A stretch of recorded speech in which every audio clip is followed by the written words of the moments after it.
Playing on a Budget is brought to you by CoolStuffInc.com, the best Magic the Gathering singles and sealed retailer on the internet, GatheringMagic.com, your number one source for Magic the Gathering news and content, and RogueDeckBuilder.com, my personal channel filled with innovative and entertaining Magic the Gathering rogue brews.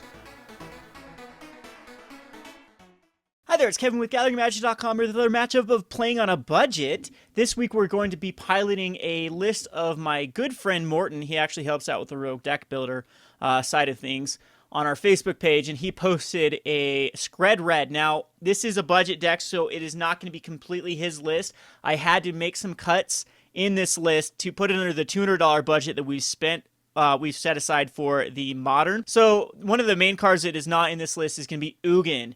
Out of the new set, out of the Fate Reforged. Ugin was really, really good with Koth of the Hammer. You could actually ramp him out very quickly. It felt like Big Red. I used to play Big Red back in the good old Scars of Mirrodin days, where you'd want to go Koth of the Hammer into Karn, Liberated.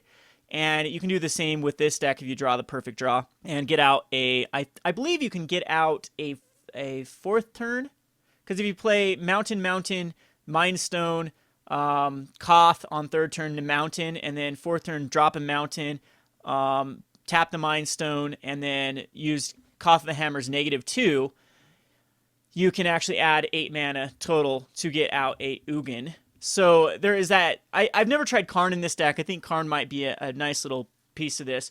My friend swears by Ugin, says it gets him out of a lot of sticky situations. And the other card that we did not have enough room in the budget for was Batterskull, which, when I was testing this deck, was very good against the more grindy or control-based matchups. But anyway, this list has been working, and I've got it around the 200. Now, I want to say around because I'm probably cheating a little bit. What I've got here on the prices brought to you by our sponsors, CoolStuffInc.com, is everything but a Stormbreath Dragon.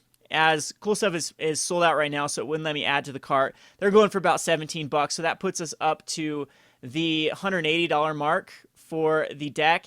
And then I don't have any of the commons or uncommons listed here. So the common and commons, like Snow-Covered Mountains, can be a little bit pricey, but they were printed in Ice Age and Cold Snap. So if you check your old binders or your friends' binders, you might find some.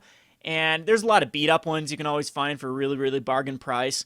As well as the Lightning Bolts and Skreds and a few other like Relic of Progenitus. I mean, all those add up, but I decided to cheat and not add them in the exact total for the budget. So again, we've set $200 for Modern, and that's actually very, very budget. My Soul Sisters deck and the Death and Taxes deck and a few of the other decks that I've run in the past for Playing on a Budget are nowhere near that $200 budget mark anymore. They surpass that. So Modern has just grown a lot in the last 2 years since I've been doing this for Gathering Magic, and it's very hard to actually build a budget deck under 200. Now, what I like about this is you don't need any fancy fetch lands or shock lands, or your mana base is actually very, very inexpensive by just two $3.49 Scrying Sheets and the 21 Snow-Covered Mountains. So you can get your mana base quite easily. It's using the staple Lightning Bolt. If you've played any Modern deck, you should have 4 Lightning Bolts by now. They are the most used card in Modern. And then there is some expensive pieces that I thought were very key to this deck. One is going to be Blood Moon, which is going to be 3 of them at $20. So a lot of our budget is going to go to the Blood Moon. Blood Moon actually shuts down a lot of greedy mana bases. It does a pretty decent job against the Abzan deck right now. And as we saw at the Pro Tour, it just shuts down Amityville Vigor if you get out a fast Blood Moon. We have Anger of Gods in here, one in the main, one in the side. That can get rid of Kitchen Finks. I don't know how I feel about Anger of the Gods. I kind of just like the Volcanic Fallout that we're running, or maybe Pyroclasm. Now we're running 2 Chandra Pyromasters. Those will run at $9 each, so $18. Very good. It's another way to get out either third turn Chandra or a third turn Koth of the Hammer. Then we have 2 of Solemn Simulacrums. These are just basically a roadblock. They help ramp you into the mana you need for like the Wurmcoil Engine or the Thundermaw. And I'm going to try a mix between a 1 of Thundermaw and a 1 of Stormbreath Dragon. So Thundermaw Hellkite will take care of Lingering Soul tokens, as well as put your opponent on a very real clock. We also, I could definitely see just going 4 Wurmcoil Engines, just forgetting about the Thundermaws, but for right now, I actually like the Thundermaws in testing.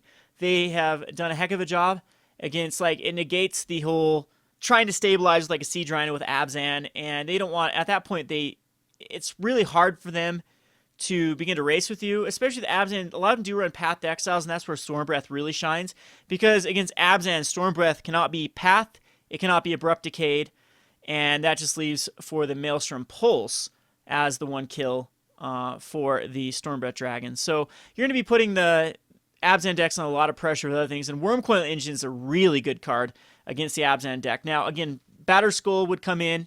You definitely want a Batterskull somewhere in your 60 if you do have a Batterskull or you're not on a budget, as it shines perfect against other mid-range or later strategies. So let's just go back to the deck tech. This is, again, going to be 2 Scrying Sheets, which are nice when you have them. They're not necessary, but against the grinding matchups, it basically guarantees for 3 mana, you never see another Snow-Covered Mountain, or at least that, like, you have to have 2 in a row if you're going to draw them, because if you look at the top of your library, it's a Snow-Covered Mountain, you get it in your hand, so you can draw relevant stuff. Skred's actually very, very awesome, because it's going to do the necessary damage you need to kill early stuff. Even 1 damage for 1 isn't bad. But when you get up to when you have 5 Snow-Covered Mountains out, or a Scrying Sheets and 4 Snow-Covered Mountain, that means you can actually kill a Siege Rhino or a huge Goyf. So, speaking of Goyf, we have Relic of Progenitus to shut it down. This also shuts down, like, Kitchen Finks. Not a bad card, at least that Kitchen Finks with Volcanic Fallout. And basically, Relic is just in there to cycle through your deck. We have 2 Pyrite Spellbombs. These kill the core Firewalkers. They can just, again, be removal that you can cycle, so it's a very good card. I'm running 4 Mind Stones in this deck because I really want to get the Chandra or the Koth of the Hammer. A lot of other decks want to use Boros Reckoner or Demigod of Revenge as their finishers, and I absolutely hate both those options. Boros Reckoner just sits and looks stupid in Modern. It gets Abrupt Decay, it gets Path. It doesn't really trade well with anything, in my opinion. You can trade it with a Rhino, that the Rhino actually gets value, and you have to redirect the damage back to the Abzan. Again, every time that I've used a Boros Reckoner in any sort of deck in Modern, it does not get immediate value, which I think is what you kind of don't just need, but need to demand in Modern to happen to get some sort of value out of it. Otherwise, again, even a Lightning Bolt for a Boros Reckoner in a deck that doesn't really care about doing a lot of damage, we're a control deck. We're not going to worry about doing 3 damage here, 3 damage there with a Boros Reckoner. So there are people that swear by Boros Reckoners. I'm not one of them. I do not think that it fits in this deck. And then Demigod of Revenge is actually a pretty decent option for this deck, but I'm just thinking that Thundermaw and Stormbreath Dragon are better. And if you go the Demigod route, you want to play set of them, and then it gets really awkward with your Relic of Progenitus.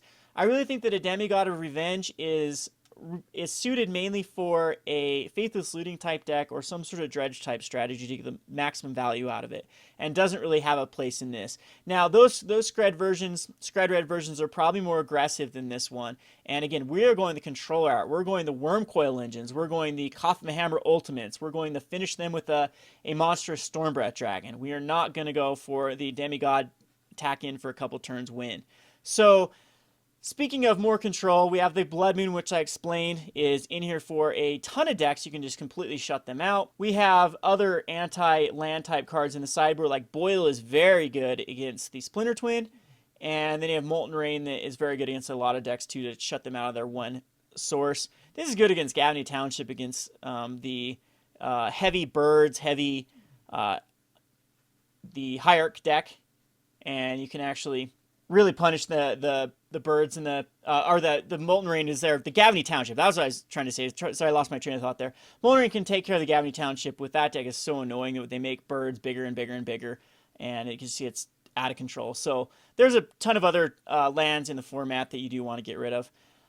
Anger of Gods, again, another one in the sideboard's really neat for Kitchen Finks or Little Zoo. I don't know if I'd really bring in Big Zoo, but Little Zoo that runs the Wild Nicoddles and such, the Anger of Gods is the key card for that. And the 4 of Combust are really in here for the Splinter Twin matchup. Splinter Twin is everywhere. I would say it's mono red burn, Splinter Twin, and Amulet of Vigor. You'll see over and over and over. Those are basically that and then Abzan, of course. That was the top 8 of the Pro Tour.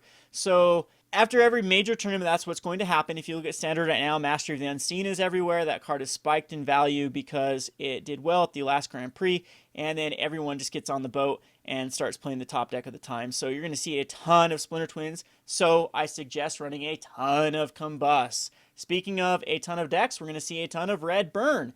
Dragon's Claw is very annoying for them to deal with. we'll bring in 4 Dragon's Claws against that matchup, and that's really the only hope besides Lightning Bolts and Skreds can take care of their early aggro. And then we'd have to really stabilize for Wurmcoil Engine, but it's going to be Dragon's Claws that we're going to really cross our fingers and hope to draw. It is a rough matchup for us to beat. The good news is we're not shocking ourselves or fetching, so we're kind of up 3 life, which other decks are down 3 life on first turn going to 17. So, anywho, it's a very, very just well-rounded deck. This nothing too special about this deck. It just really hoses out certain unfair decks in the format right now, and it is just a blast to play. Oh, one more card is a Shatterstorm. This could easily be a Shattering Spree. I prefer Shatterstorm because it's just a one card that I can have against Affinity that will completely shut them out. And I don't think you really need to spot remove many artifacts. You just want to go all out versus the Affinity. So there is going to be the one of Shatterstorm in there. I have one more Pyrite Spellbomb as well to bring in against any sort of low drop creature based deck. So against my baby Soul Sisters, this is a very good deck too. Just between the 4 Lightning Bolts, the 4 Skreds, the Volcanic Fallouts, the Anger of the Gods, and then Pyrite Spellbomb to really be the nail in the coffin to destroy the Arctic Champion. This is a very solid deck. So I'm hoping it performs well. We're going to join some 2-mans or an 8-man here. This has been Kevin with GatheringMagic.com. Thanks for watching. Thanks for watching Playing on a Budget. If you haven't already, please subscribe to Gathering Magic and check out our Playing on a Budget playlist, which contains every episode. Thanks again and hope to see you soon.